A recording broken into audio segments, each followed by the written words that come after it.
Thank you for tuning in to the Practical Preservation Podcast. Please take a moment to visit our website, practicalpreservationservices.com, for additional information and tips to help you restore your historical home.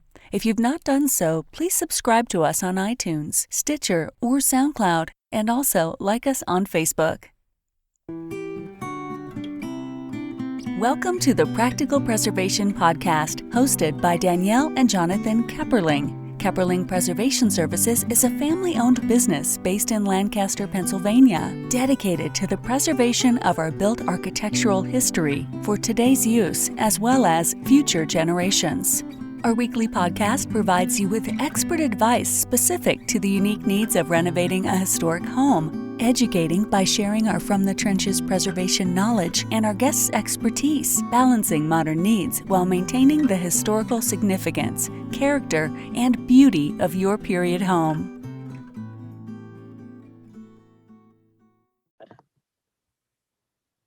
Today on the Practical Preservation Podcast, we have John Renne with us today, and he is a professor of urban planning at Florida Atlantic University. Thank you for joining me today.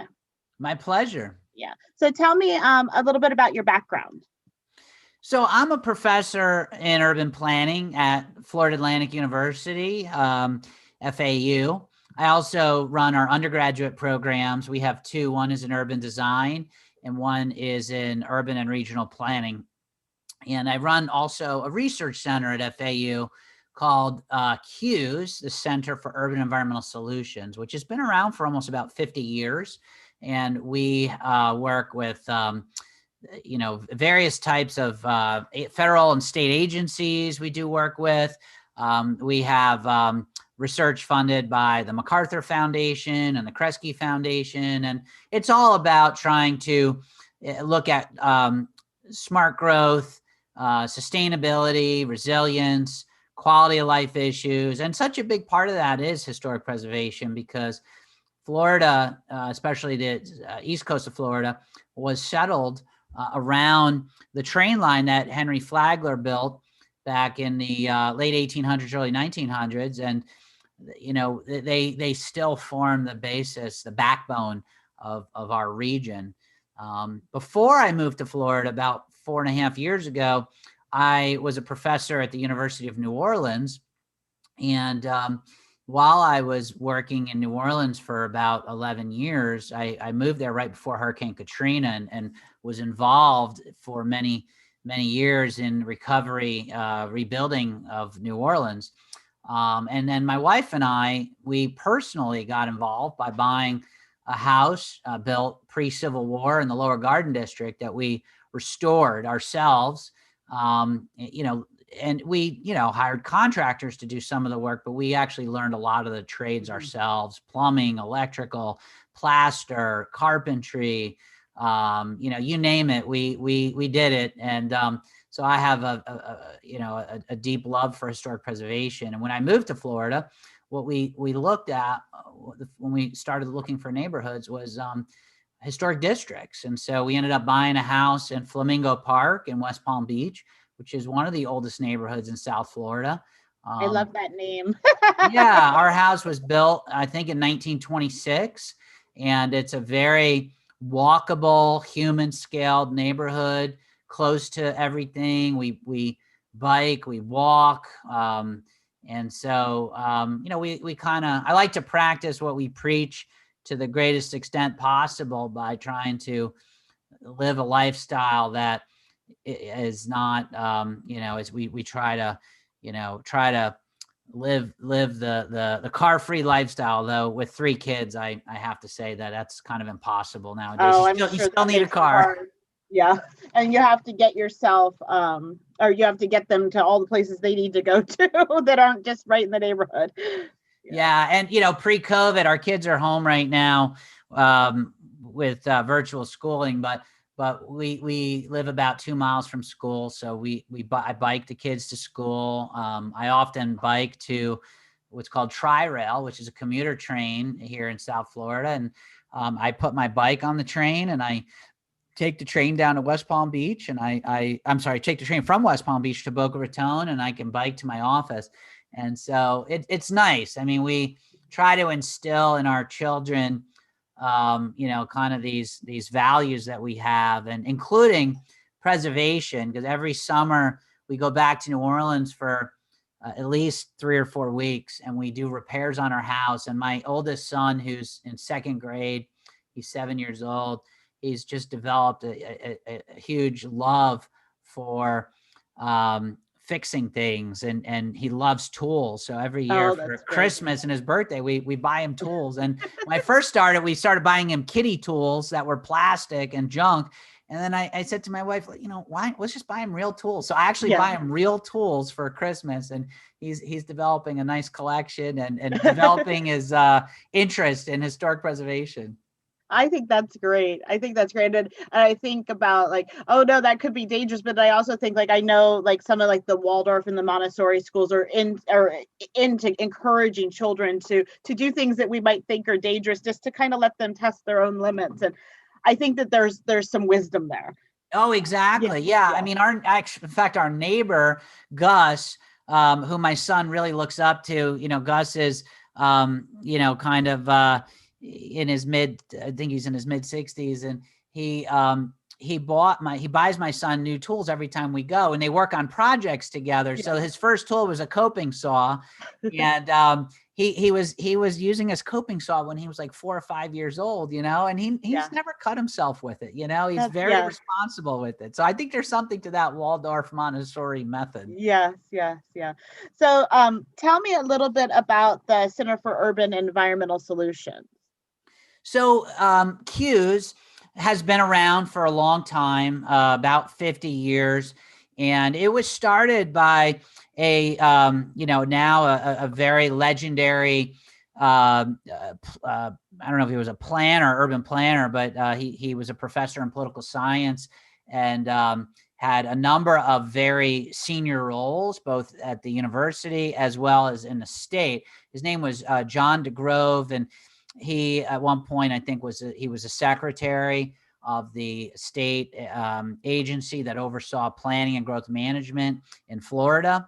And he worked on putting together all sorts of plans and policies to direct and steward growth in Florida, to try and be responsible.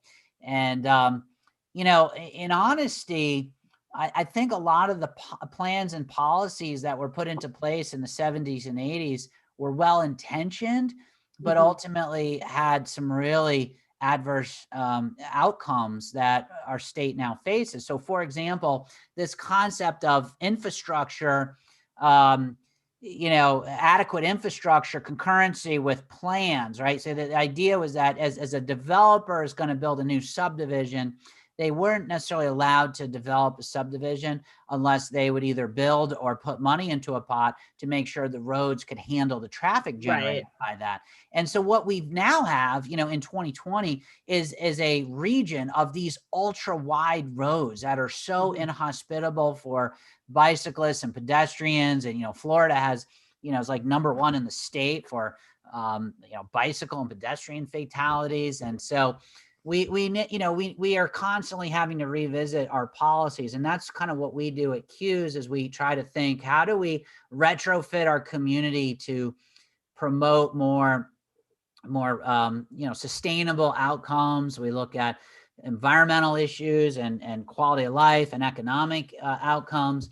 The area that I specialize in is transit-oriented development. So I've been looking at how do we promote growth and development of walkable mixed-use communities. And a lot of these are in old historic areas of South Florida, to, revive these locations and these neighborhoods and deal with a lot of very serious issues like housing affordability and gentrification. So we look at all these issues. And then I also have been increasingly looking at sea level rise and how that's going to impact our communities. And we're doing some really cool work with virtual reality and working with communities to have them put on these virtual reality glasses and look at the long-term impacts of what, a 3-foot sea level rise would mean in their neighborhood or on their main street.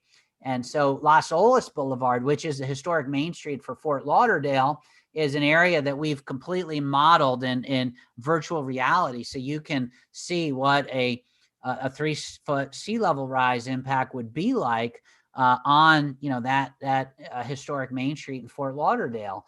And so, what I try to do as a professor in urban planning is to educate my students on the various tools and programs that we can to engage with the community. But at the same time, we do applied work with mayors and planning directors and others, and use the cities as like a living laboratory to be able to work with them to get them to look at the various concerns they have around transportation, land use issues, and building, Right. housing and building issues. Yeah, when I was on the website preparing for this, I noticed that your publications have a wide range of topics, from sea level to policing to disaster preparedness.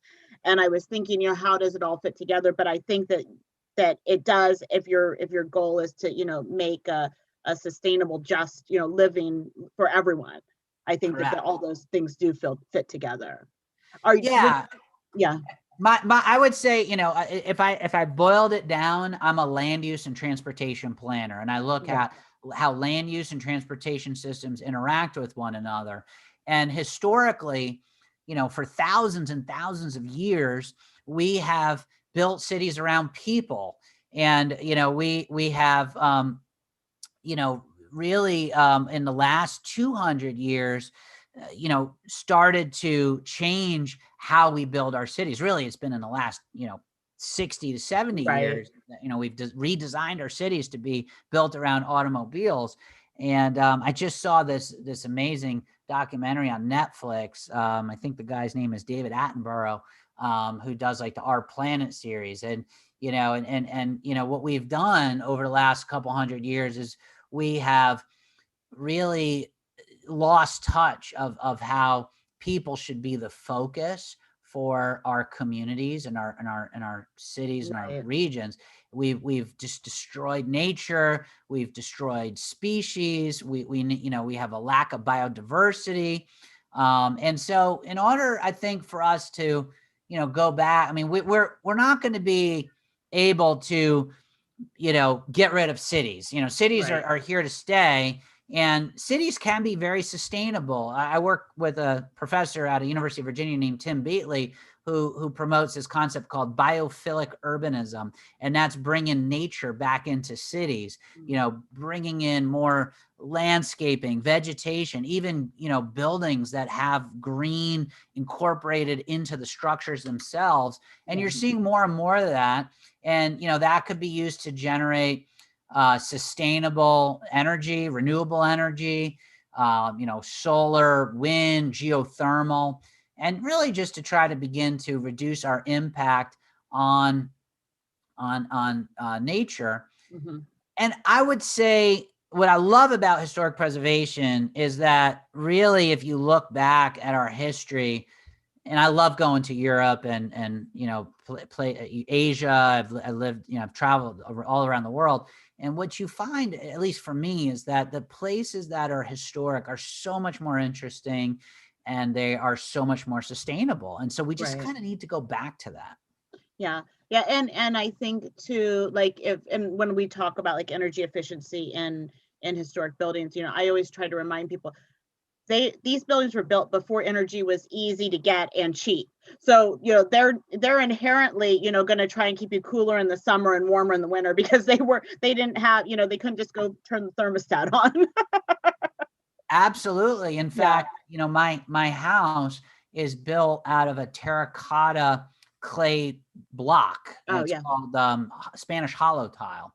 And I can tell you that it really does a great job in keeping our house cool, because we live in Florida, so it's hot most of the time, because that material does a better job in insulating. Right. And we live in the insulation, but then also the airflow through the tiles. Is that Yeah, exactly. And we live in such a humid climate. We have an addition that was built, I think, in the 1960s or 70s. And I recently took out a closet to make a little bit more room for home virtual schooling because of COVID. And so as I was taking out this closet that had been installed, I had to open up one section of the wall in the new addition, and it was all, the insulation, and there was a water leak in the ceiling, which happens in every house. You have water leaks, and it was all black mold in there. So I had to tear all that out, and in the South, especially in the Southeast where we get lots of rain, you can't design a building. I mean, you try to design a building to keep water out, but it's just never going to happen. Right. So you have to figure, how can we create materials that can have longevity? Maybe you can keep water out of a house for 10 or 15 or 20 years. Right. But ultimately, and I've seen this with my house in New Orleans, it was built in the 1850s, and my house that was built here in 1926, is that, at the end of the day, the techniques that are used in historic preservation could really inform modern building practices much better. Right. Well, and I was thinking, the more traditional materials like plaster and, some of the other materials that would be on the interior house will dry out. If it gets wet, it usually will dry out unless it continues. Correct. And so then, yeah. And so, having, drywall and, that has to be replaced if it gets wet. So like there are, I think it's just greener and more sustainable. And also if plaster gets wet, it doesn't, maybe you only have to repair the top layer. You don't have to tear it all out and replace it. Yeah, we replaced several of the rooms in our New Orleans house with plaster, and I hired a contractor to do it, and then he was half reliable. So after he didn't quite complete the job, I watched him. I always watch contractors to learn how they're doing it, and so then I just completed the job myself, and we ended up having to go back because it was like around 2007 or 2008, we replaced the side of the house, and the wood that we used was this cypress, and it was not good cypress. It all cracked, unfortunately. And so 4 or 5 years later, we had to go back and actually replace that whole siding. And in that case, we actually used modern materials. We used hardy plank, which I love. I love hardy plank over plywood sheathing and Tyvek. But because of the cracks in the cypress, the water got in, and it did, got into the plaster, and none of that plaster was bad. I mean, it was completely fine. Cause like you said, once it dries out, it's okay. Now, had that all been sheetrock, it would have been, it would have been a mess. Yeah. It would have been a mess. Yeah. And I think that there are times, especially like, and I'm glad that we don't have to work and make those decisions, but in like the very humid, wet climates, like New Orleans or Florida, I think that it makes sense to choose substitute materials, because the wood just is going to have such a hard time, especially if it's new wood, because it hasn't had a chance to be stable. Absolutely. It makes sense to me to choose a substitute material in situations like that. Yeah, and I'm I do a little bit of side work in a colleague of mine is formerly with a very large historic development company based out of New Orleans, and then he after 20 or 25 years working for that development company, he kind of went out on his own, and he and I and a couple of others teamed up, and we bought a couple of historic properties here in Florida, and one of them that we're taking through the restoration process. We're having to deal with those same issues. What materials do you choose to you have to honor, if you want to get the historic tax credit, you have to honor Park Service guidelines, but sometimes you have to go to the Park Service and say, listen, in this particular climate, we have to do a substitute. And I think, at first I was very beginning, I didn't know if we wanted to use the hardy plank, but I've seen it now, perform very, very well over a 10-year It has a good track period. record. Yeah. And I've been very, very happy with that particular material. But, there's everything. Windows is a big one. So we've in New Orleans, we had to go back with historically accurate windows. Yeah. So we actually took whatever, windows that we had, and we had them all stripped and reglazed, and, we do a lot of window restoration. Yeah. But in Florida, a lot of the historic homes here, the city has, they actually would prefer you to use hurricane. That makes sense though, because it's safety, and in that balance, even within the existing building code, that balance it's always towards safety, beyond above anything else. Yeah, and so that makes sense to me. But I'll tell you, it's when I look at a lot of the windows in the historic homes here, I kind of am disappointed because the windows look terrible in a lot of the cases. And there are some more selection of companies that can make really nice historic rated windows that are they're hurricane rated windows that fit that really nice historic profile. The problem is they're very expensive. And so I hope we get more companies to make more windows like that, to get more of a selection. Yeah. No. And we built a set of double hung windows and a set of fixed windows. We built a bunch of them, but we had to take them to get tested at the testing lab because it was a LEED project. And we got up to a category 5 hurricane, and the window started to bow, and they stopped the test, but the wood actually was breaking, not the joinery. So the guys in the shop were all very proud of themselves that that's what was holding.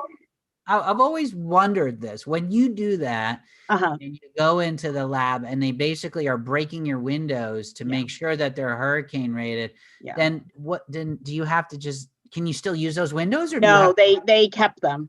They kept them. So then so we had to build an extra set for the testing. Oh wow! So you have to build 2 sets of windows. Yes. Yeah, wow. Well, it was part of a bigger job, but we had to build extra for them, because I was like, well, shouldn't we get them back? And John was like, no, they're doing more tests on them, because I was thinking we should be able to get them back. Interesting. I always wondered that. Yeah. So tell me a little bit about transit-oriented development. So transit-oriented development is what you find commonly developed in most of the train station areas in places like Philadelphia, in the Northeast, where you have these old historic stations, and next to the stations, a main street popped up, and you would have retail and some office buildings and apartments, typically higher densities in that downtown area. And so back in about 1993, there was a book that came out called The Next American Metropolis. It was authored by an architect and urban designer named Peter Calthorpe, actually based out of Berkeley, California. And he made the argument that we ought to go back to developing communities around this concept of building rapid transit with train stations that are walkable and bikeable, so that way people can get to the train station, and then they'll get on the train and commute into a downtown location. Because in the 90s, when he was writing this book, we were really starting to feel the effects of traffic impact on cities, especially in the larger cities like California, San Francisco, certainly New York, Texas, and all these different places. And so it was part of a larger movement called the New Urbanism movement. And the idea of New Urbanism is really, going back, or actually started out called the neo-traditional neighborhoods. So neo-traditional meaning, new old neighborhoods. And so the question then is like, well, what is the new old neighborhood that we ought to be promoting in the 21st century?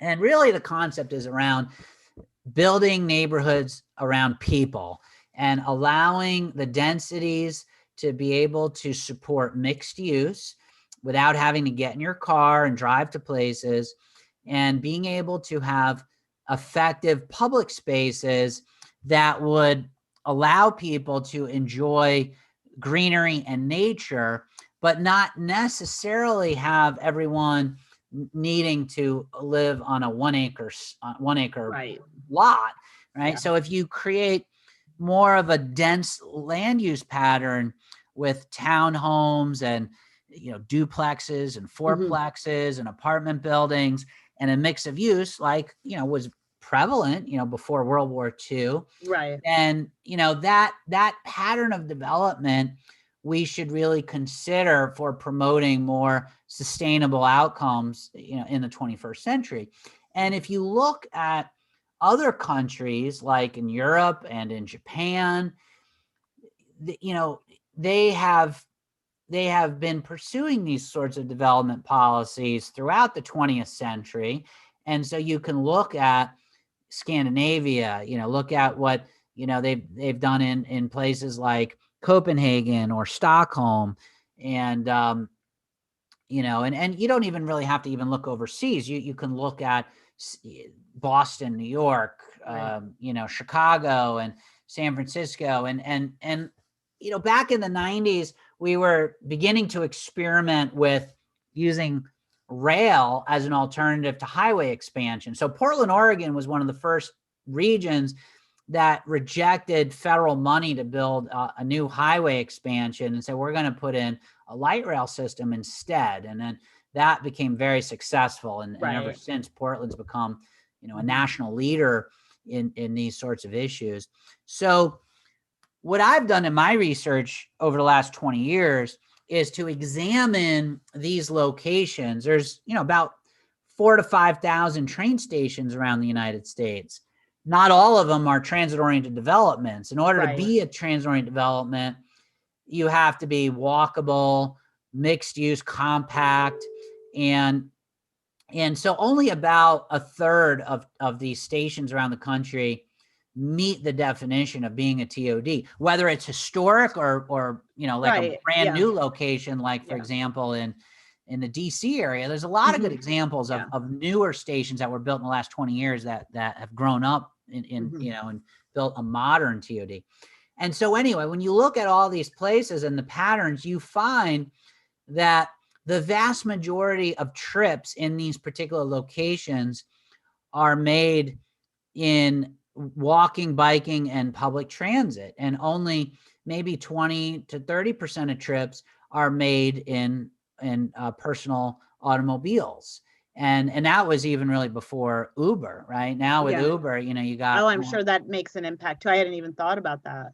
Yeah, and Uber has a lot of different impacts. In some ways, it may reduce walking trips. It could reduce biking trips. It could reduce transit trips. But in a lot of ways, it complements those trips. It allows somebody to be able to live car free and be able to use the bike, the train, the bus, the electric scooter, all of that, and be able to really break free from an automobile. So I'm a big advocate of having multi modes to support people's options, abilities to how they want to go in a variety of modes. And so I've studied all these places and they are a lot more sustainable. Then I started looking, maybe about 8 or 10 years ago, I started looking at property values and apartment rents in these locations. And I noticed that the home values and the rental rates were really increasing so much faster in transit-oriented development locations compared to all other types of locations, whether you compare it to non-TOD station areas or whether you just compare it to other neighborhoods in the same city or whether you just compare it to the average for the county or the region. The homes in transit-oriented developments are renting and selling on a per square foot basis for way more than what you find elsewhere. And so that tells you that there's a very high demand to live in these locations. And part of the reason that the demand is so high is because the supply is very limited. There's not a lot of options for living that kind of lifestyle. So people that want to live there are going to pay the money to be able to have the lifestyle that they want, that urban walkable lifestyle. And so in academic terms, we call that self-selection. People self-select to live in the neighborhoods that meet the characteristics that they want. And if it's a walkable neighborhood near a train station, they're going to choose to live there, which means that they're going to be willing to fork out, more money to live in the house. I began, about 5 years ago, looking at the expenditures of people living in these locations. And what we found was that while people do spend more on housing, there is a trade-off between the amount they're spending on transportation. Because while they are using trains and buses, and in some cases, they also own vehicles, they on average have a significantly lower percentage of their income spent on transportation. So it's around 14 to 15% of their income is spent on transportation, compared to the average American household, which spends about 20 to 22% of their income on transportation. So if you look at that gap of about 5 to 7% difference of the money spent on transportation, they're able to divert that into a more expensive house or a more expensive rent. Now, if you own the unit, that's not necessarily a bad thing, because if you're spending more of your income on the house and less on transportation, you're putting more money into your house, which over time, will hold value, and you'll eventually see that money back. Whereas if you spend money on transportation, you'll never see that money ever again. So over the years, I started looking at these, and then I did my doctorate at Rutgers back in the early 2000s. And one of my mentors was a professor there named Professor David Listikin. And David is one of the leading historic preservation experts in the United States. And we started jointly looking at the connections between historic preservation and transit-oriented development. We did a study, and what we found were that logical, most transit-oriented developments are in historic locations.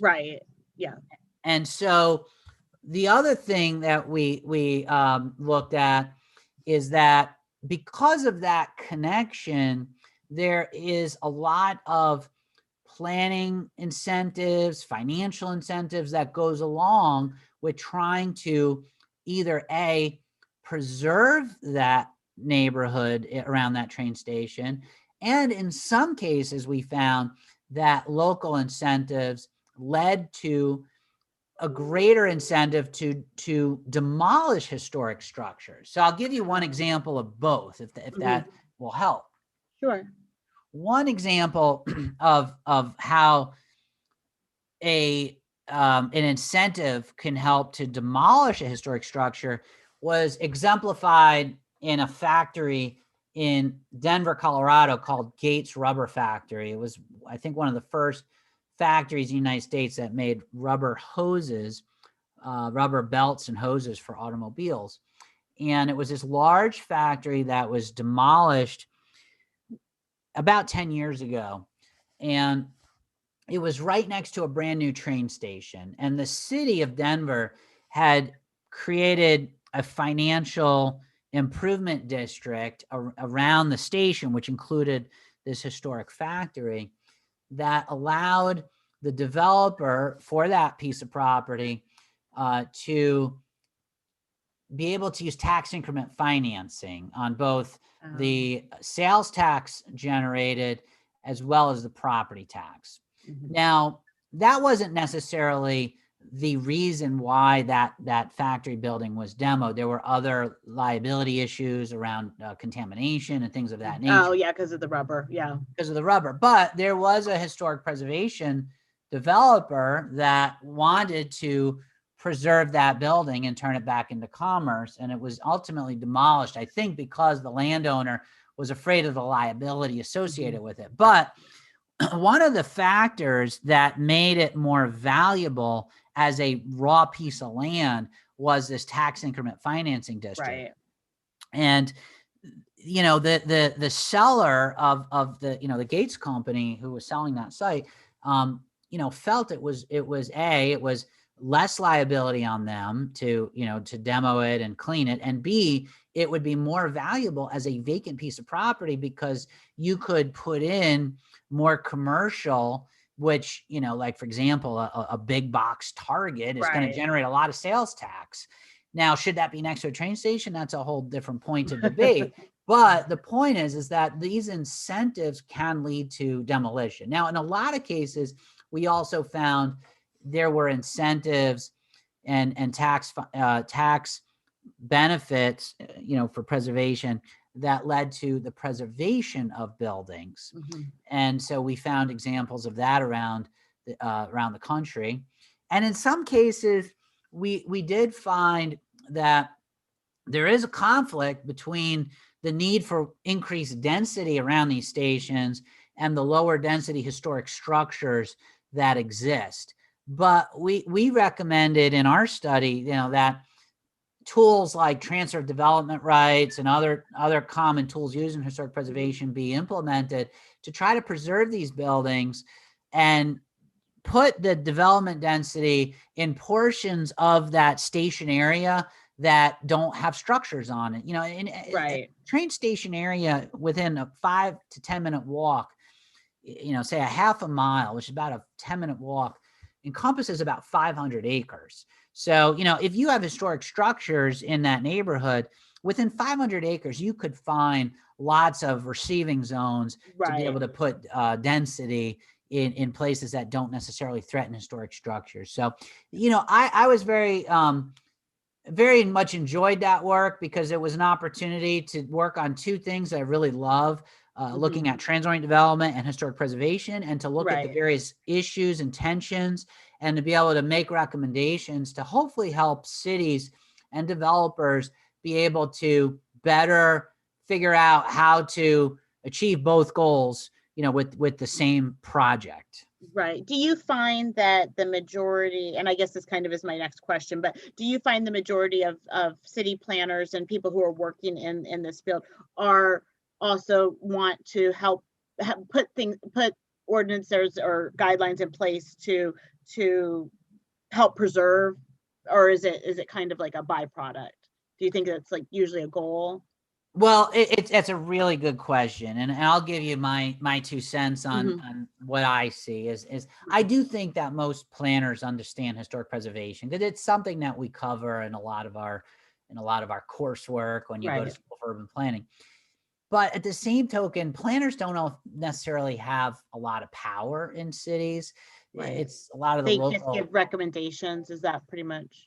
Yeah, they give recommendations, and a lot of times a developer will typically get to know an elected official, and these elected officials often put pressure on the planning staff to approve the things that the elected officials want to see approved. Right. In some cases, you have elected officials who completely understand historic preservation, and that's great. In other cases, you have elected officials who just, put pressure on planning departments to just, allow whatever the developer wants to build. In some cases, that could just be high-rise buildings that don't necessarily reflect the character of the community. Right. And so the planner can begin in those cases to sometimes serve as a educator as to, look at these other ways to do things. In Plano, Texas, in Dallas, Texas, one of the case studies we looked at, a developer decided to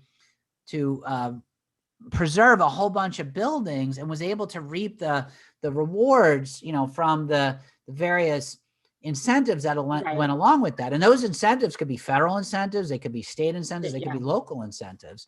And that, ultimately I find creates a better place, because at the end of the day, we want to create a vibrant place. And I always find, by and large, historic places are way more vibrant, and there are ways to be able to reuse the insides of buildings to get you the economic, returns that a developer That is you looking need, for. right? Yeah. And in some cases, you can build new construction and hide it in a way to create a lot of density. In fact, most of the times it's really our parking regulations that are inhibiting the development much more so than anything else. And so if we create more flexible parking regulations, that can often allow us the ability to create vibrant developments that often reflect the historic structures. And a lot of times we build parking structures and parking lots that are not even more than half used anyway. Right. And the assumption that every unit in an apartment building needs to have 1.5 cars, or, and if you're moving towards, you can walk, you can bike, you can use public transportation, you don't need 1.5 cars. Yeah. And in some cases it's 2 cars per unit. Oh, yeah. I know Lancaster. I had just actually had to look up Lancaster City, so I know they're 1.5, but I know some are higher. Yeah. No, that's 1.5 cars is not bad compared to a lot of the zoning regulations I've looked at. In South Florida, a lot of them are two cars per unit. And oh my goodness. In fact, a lot of times you see these apartment buildings get built, and the developers, end up spending. They quantify it. The developers now are fighting cities to say, hey, we don't need to build this much parking, but your zoning regulations are outdated. They go and they spend all this money and they build parking. They'll come back afterwards on their next project and they'll say, listen, on your last project, you made us build X amount of parking spaces. We only use 60% of that, and that ended up costing us an extra $3 million that is just sitting there, completely wasted. And so the cities are starting to catch on, but it's a slow process. I think that all of those ordinances, I think, are being looked at again. I know I'm with some of my consulting work, we're looking at some of the historic district, some of those regulations to make it a little bit to put some more protections in place for some of the older buildings. So can you tell me about any challenges or trends that you see in urban planning and historic preservation, however you want to take that? Well, I mean, let's start with the biggest unknown, which is the impact of COVID on our communities and density. True. That I think that there's been a lot of discussion that COVID is going to be the death knell for cities and density. And we're starting to see that's actually not necessarily true. There was a study just published in the Journal of the American Planning Association that was published by this professor from Johns Hopkins University and others. But, she's looks at these health issues of planning and found that there is not as strong of a connection between density and COVID as we might have initially thought there was. Well, and I think the initial thought probably was there just because it was in the Northeast, and the Northeast is so dense. Yeah, and especially New York, which, the problem was in the nursing homes, not necessarily in the dense neighborhoods, Right. Yeah. But, people don't necessarily, they just associate with Manhattan and COVID, and then they just think, oh, the answer to solving this problem is just to, forget living in a dense community. And so that's, that's an uphill battle that I think we're going to have to fight for probably several years, is to convince people that, living in a walkable, neighborhood that's more dense. I don't want to call it dense. I'm going to say more dense than your typical, 1 acre subdivision does not necessarily make you more susceptible to COVID. But that I think that will eventually fade away. COVID is obviously a big issue that's here for a while. But, once COVID kind of fades away, I think we'll go back to some of the issues that we were seeing before COVID. And I think probably the biggest issue that we are facing is that these neighborhoods, these historic neighborhoods, these walkable, mixed use, vibrant neighborhoods are quickly becoming so unaffordable because they are so desirable to live in that we are seeing a negative impact on the working class people who lived in these neighborhoods for so long and who rely on public transit and bike and walk. And so, and it has a disproportionately negative impact on communities of color, on foreign-born populations. And so what we're seeing with regards to the gentrification issue is that people who need affordable housing are now being relegated to go live in car-dependent suburbs where they can't necessarily afford the housing. They can't necessarily afford to have a reliable car, and transit service is so going out there unreliable in those locations as well. And so, what I see happening, sadly, is, and we're all part of the problem in some ways, because we all want to live in these great neighborhoods, and we're all like, oh gosh, did I really want to spend that much money on the house, or that much money on the condo, or that much money on rent, but I really want to live there, so I'll just have to dig a little deeper into my pocket. Not everybody can do that, and if you don't have the means, and these prices keep going up and up, and we're really starting to see gentrification having a negative impact. And in Florida, which is very interesting issue, because we built the rail line on the high ground. I say we didn't build it. It was Henry Flagler who built it back in the 1900s, built it on a ridge that is about 10, 15 feet above sea level. It's called a limestone ridge. And, that's where a lot of these historic neighborhoods are. Even in places like Miami, surprisingly, the old historic neighborhoods with these train lines where they're now, building new train stations, like Little Haiti, for example, they're starting to gentrify. And these are the places where the people who are no longer able to afford, they're actually having to move to lower elevation neighborhoods. And then they're going to have to deal with the sea rise. Yeah. And they're calling it climate gentrification, which is interesting, but it's a mix of just, all the same factors that are at play in most other metropolitan areas.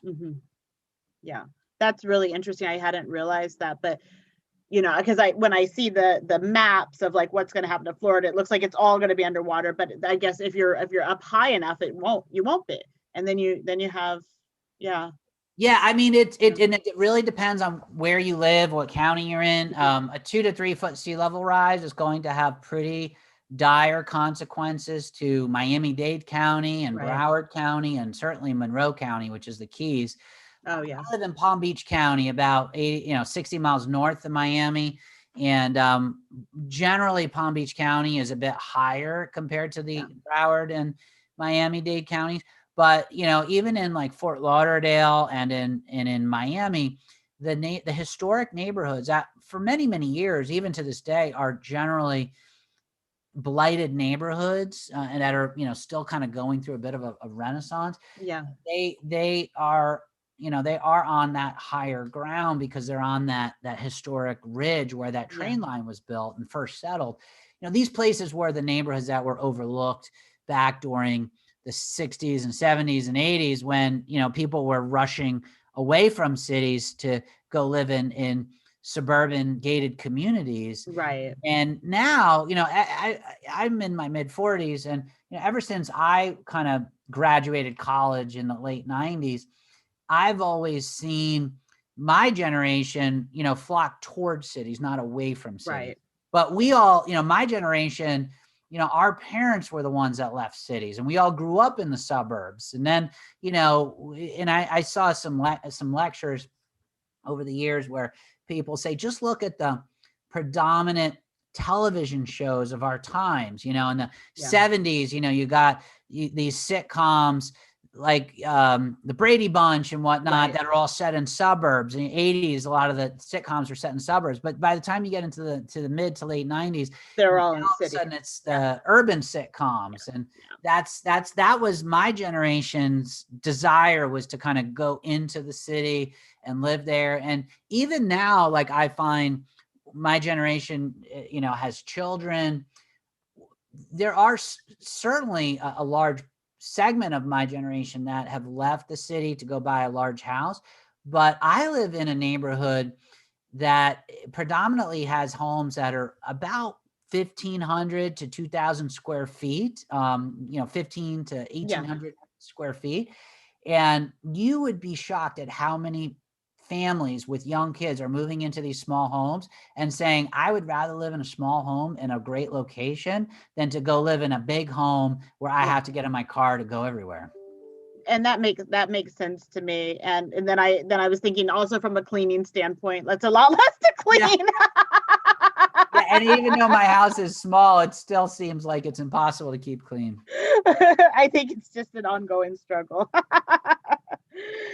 So I don't know, because of COVID, I saw that you had some community engagement on the Q's website. Did you have any seminars or anything upcoming that you wanted to promote?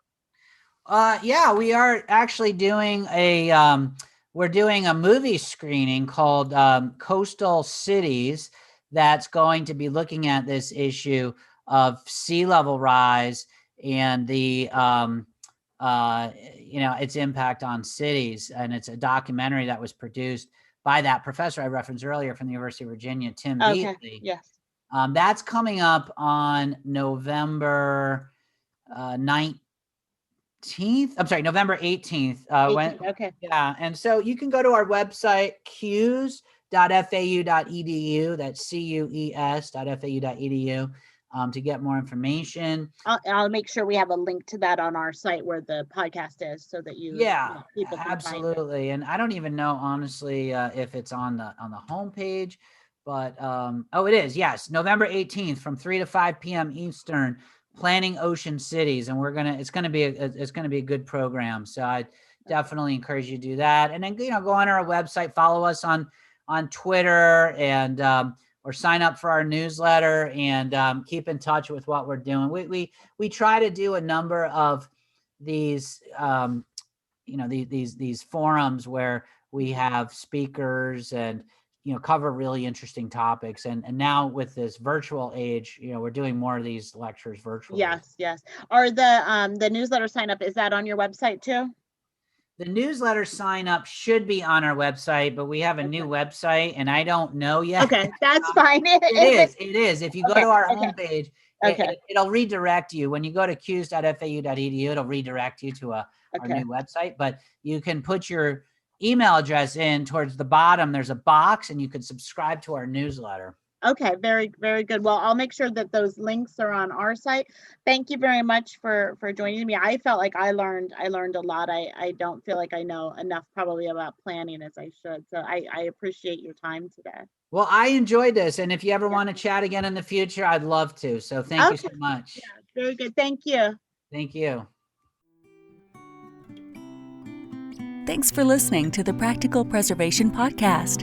The resources discussed during this episode are on our website at practicalpreservationservices.com/podcast. If you received value from this episode and know someone else that will get value from it as well, please share it with them.